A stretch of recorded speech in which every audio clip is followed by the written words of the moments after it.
नमस्कार, आप देख रहे हैं प्रतिपक्ष संवाद और मैं अक्षिता रावत जुड़ चुकी हूं आपके साथ। इस वक्त मैं मौजूद हूं देहरादून स्थित जीपीओ पर, जहां पर चल रही है ग्रामीण डाक सेवकों की अनिश्चितकालीन हड़ताल। इस हड़ताल के माध्यम से ये कर्मचारी अपनी मांगे सरकार तक पहुंचाना चाहते हैं। वैसे तो ये ग्रामीण डाक सेवक काफ़ी लंबे समय से संघर्ष कर रहे हैं, लेकिन उसके बावजूद भी सरकार के द्वारा कोई ठोस कदम अभी तक नहीं उठाया गया है।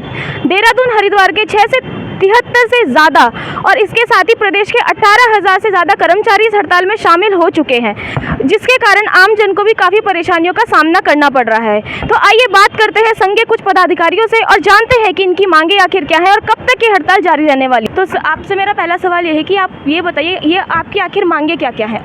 सर्वप्रथम तो मैं प्रतिपक्ष संवाद का हार्दिक स्वागत करता हूँ अखिल भारतीय ग्रामीण डाक सेवक संघ देहरादून मंडल की ओर से। चूँकि ग्रामीण डाक सेवक जो है डाक विभाग की सबसे छोटी सीढ़ी है, तो जो भी मीडिया के बंधु यहाँ आते हैं हम उनका हार्दिक स्वागत करते हैं कि आप हमारी बात जनता तक और सरकार तक पहुँचाते हैं। जहाँ तक मांग का सवाल है, जब से देश आज़ाद हुआ, पूर्व में हमारा नाम था ईडी, हमें बोलते थे एक्स्ट्रा डिपार्टमेंटल वर्कर। हम लोगों ने संघर्ष किया और धीरे धीरे ये किया कि भाई ये ईडी शब्द हटाओ, हम वही कार्य करते हैं जो विभागीय कर्मचारी कार्य करता है। तो सरकार ने किया कि नाम तो परिवर्तन कर दिया, ईडी से हमें ग्रामीण डाक सेवक की संज्ञा दे दी, लेकिन सामान पुराना, पैकिंग नई। नाम बदला लेकिन सुख सुविधाएं कुछ नहीं बदली, वेतन भत्ते जो पहले थे एज इट इज़ रहे। अब समस्याओं का जहाँ तक सवाल आता है, जब 7वां वेतन आयोग गठित हुआ तो सरकार ने उसके समकक्ष हमारे लिए कमलेश चंद्रा वेतन समिति गठित की। कमेटी गठित सरकार ने, विभाग ने की, और जब कमेटी ने अपनी सिफारिशें दी तो वही सरकार और वही विभाग उन सिफारिशों को मानने से धीरे धीरे पीछे हट गए। और परिणाम क्या निकला कि 2016 से अब 2023 आ गया, 7 साल गुजर गए। 7 साल में कमलेश चंद्रा वेतन समिति को लागू कराने के लिए हम कम से कम 6 से 7 बार हड़ताल पर यहाँ बैठ गए। कभी 15 दिन के लिए हड़ताल पर बैठे, कभी 23 दिन के लिए हड़ताल पर बैठे। और परिणाम क्या है आप समझ सकते हो कि जिस कर्मचारी को 13-14 हज़ार रुपये वेतन मिलता हो, अगर उसका 10 दिन का वेतन कट जाए तो उसका चूल्हा कैसे जलता होगा, ये हर आदमी कल्पना कर सकता है। हमारी जो इस समय डिमांड है, कमलेश चंद्रा वेतन समिति रिपोर्ट में एक वो उन्होंने अपनी सिफारिश दी थी 12-24-36 वरीयता अलाउंस। जो हमारा जीडीएस वरीयता में सीनियर है, उसकी सर्विस यदि 12 साल की है तो उसे मूल वेतन का 6% अतिरिक्त दिया जाए, जिसकी 24 साल की है उसे 12%, जिसकी 36 साल की। लेकिन सरकार ने उसे नहीं माना। परिणाम क्या हुआ, जो नया जीडीएस है जो पुराना है सब एक समान। दूसरा हमारा है कि जब हम लोग रिटायर्ड होते हैं, सेवानिवृत्ति होती है, तो 1.5 लाख रुपये मात्र ग्रेच्युटी देकर विदा कर दिया जाता है, जबकि 1.5 लाख रुपये परमानेंट कर्मचारी का 1 माह का वेतन है। और हमारा सारा, किसी ने 30-40 साल सर्विस की, किसी ने 40 साल, तो 1.5 लाख में उसे विदा कर दिया। तो हमारी डिमांड है कि ग्रेच्युटी कम से कम 5 लाख रुपये हो। तीसरा चिकित्सा का, आज मेडिकल सबसे महंगा है देहरादून। आप जानते हो कि मेडिकल के मामले में यदि किसी प्राइवेट हॉस्पिटल में चले गए तो 2-3 लाख रुपए से कम बिल आता नहीं। और जीडीएस के लिए जब हमने वहाँ अपनी मेडिकल की डिमांड रखी तो कहते हैं जी आयुष्मान कार्ड। तो आयुष्मान कार्ड तो एक मजदूर और सड़क चलते आदमी के लिए भी है, हम कर्मचारी हैं तो हमें गोल्डन कार्ड की वो है हमारी डिमांड है। तीसरा हम कहते हैं समूह, हमारा जो बीमा है, ग्रुप सी इंश्योरेंस है, वो 50,000 है, तो हम कहते हैं इसकी सीमा कम से कम जो है 5 लाख रुपये होनी चाहिए। तीसरा, जब हमारा सेवानिवृत्ति होती है तो 180 दिन का जो हमारा अवकाश इकट्ठा हो उसका वेतन हमें मिलना चाहिए। तो ये हमारी डिमांडें हैं। और तीसरा, मैं आपके माध्यम से कहना चाहता हूँ कि स्थानीय प्रशासन से हमारा कोई अभी विरोध नहीं है। हमारा विरोध दिल्ली से है, सरकार से। स्थानीय प्रशासन से संबंधित हमारी कोई मांग नहीं है। लेकिन यदि कोई स्थानीय अधिकारी कुछ ऐसा प्रयास कर रहे हैं कि यहाँ टॉर्चर करके कर्मचारियों को धमका करके हड़ताल से वापस बुलाने के प्रयास कर रहे हैं, तो उनका भी विरोध होगा। क्योंकि हम जो हड़ताल कर रहे हैं संवैधानिक हमारी हड़ताल है, कोई असंवैधानिक नहीं है। और धारा 369 अनुच्छेद बोलता है कि कर्मचारी को अपनी बात कहने का अधिकार है, तो हम अपनी बात रख रहे हैं। तो मैं समझता हूं कि शीघ्र ही इसका दिल्ली में कोई निर्णय होगा। एक बार पुनः हम आपके बहुत आभारी हैं, आप हमारे बीच आए। जय हिंद, जय भारत। तो जैसा आप जानते हैं कि संसद का सत्र भी चल रहा है और लोकसभा चुनाव भी नज़दीक है, तो आपको क्या लगता है कि ऐसे में सरकार आपकी मांगे मानेगी? सरकार का हमें ये लगता है कि पहले तो हमारा विभाग है, सरकार सेकेंडरी है, अभी दबाव पड़ा हुआ है। जैसा मैं आपको जानकारी दे दूं, पूरे देश भारतवर्ष में चूंकि अब डिजिटल मामला है, पहले वाला मैनुअल तो है नहीं। मैनुअल होता था कि गप मार दी, इतने लोग हड़ताल पे हैं, नहीं, अब तो सब दिखाता है डिजिटल।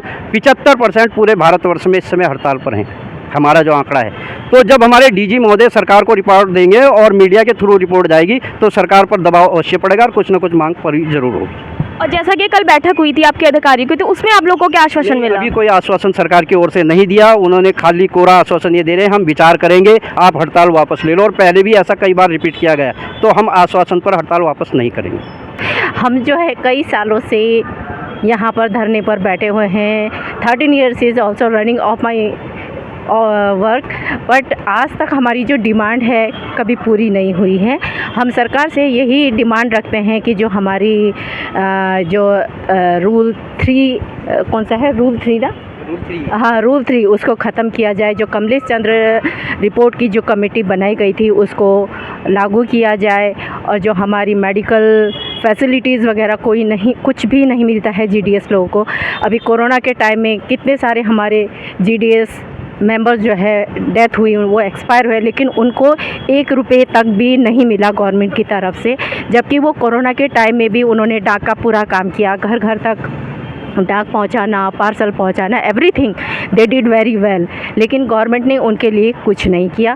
पेंशन भी होना चाहिए, मेडिकल फैसिलिटीज़ होनी चाहिए उनको, और जो ग्रेचुटी है 1.5 लाख है उसकी बजाय 5 लाख होना चाहिए। तो ये सब काफ़ी डिमांड्स है जो हम कई सालों से, मतलब 14-15 साल हो गए हैं, वो इतने सालों से हम मांगे रखे हुए हैं। गवर्नमेंट के अपने मतलब आगे डिमांड रखा हुआ है, लेकिन आज तक वो कंप्लीट नहीं हुई है। इसी वजह से मजबूर होकर हम सबको यहाँ पर स्ट्राइक में बैठना पड़ता है। अब इलेक्शन भी आने वाला है, तो इसी होप से हम बैठे हुए हैं कि आने वाले समय में गवर्नमेंट कुछ कर सके। तो आप इस हड़ताल को लेके आपके अधिकारियों का क्या रवैया? वो आपको कुछ आश्वासन दे रहे हैं या आपका साथ दे रहे हैं, या क्या कह रहे हैं आप लोगों को?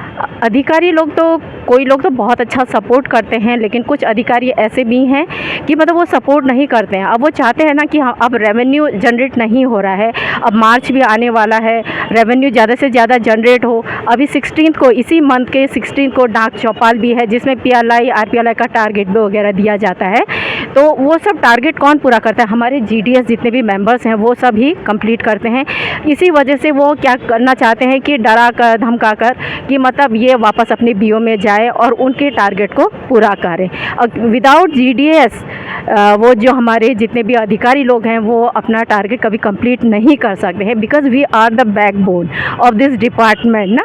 तो इस वजह से अब वो चाहते हैं कि इनको डरा के, धमका के ये वापस चले जाए और हमारा गवर्नमेंट रेवेन्यू जनरेट भी हो, और इसी वजह से हमारा आगे प्रमोशन भी हो। तो ये सब चीज़ चाहते हैं ये अधिकारी, but we are very bored, we never afraid of them, that's why we all are sitting here silently and no any violence ma'am। तो आपको बात करते हैं कुछ ग्रामीण डाक सेवकों से और जानते हैं कि इस हड़ताल को सफल बनाने में उनका क्या हाथ है। इस हड़ताल को सफल बनाने के लिए हम लोग दिलो जान से यहाँ पे जुटे हुए हैं, और हम आखिरी दम तक यहाँ पे बैठे रहेंगे जब तक हमारी हड़तालें पूरी नहीं होंगी। और हम सरकार से ये डिमांड करते हैं कि जल्द से जल्द हमारी डिमांडें पूरी करें, जिससे हम अपने अपने कार्यक्षेत्र अपने अपने ऑफिसों में जाके अपना कार्य संभालें और ग्रामीण लोगों को उनकी सेवाएं प्रदान करें।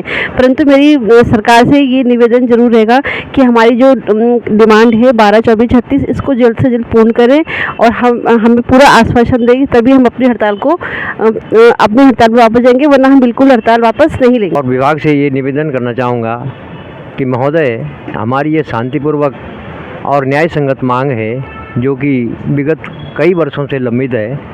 मैं कृपया कर आप इस पर ध्यान दें और हमारी जायज़ मांगों को जल्दी से जल्दी स्वीकार करें, हमारे कार्य की सही गणना करें। हमें पूरे 7-8 घंटे जो वर्क कर रहे हैं उसका मानदेय या उसका जो भी फिक्सेशन है सही एक बार करने की कृपा करें।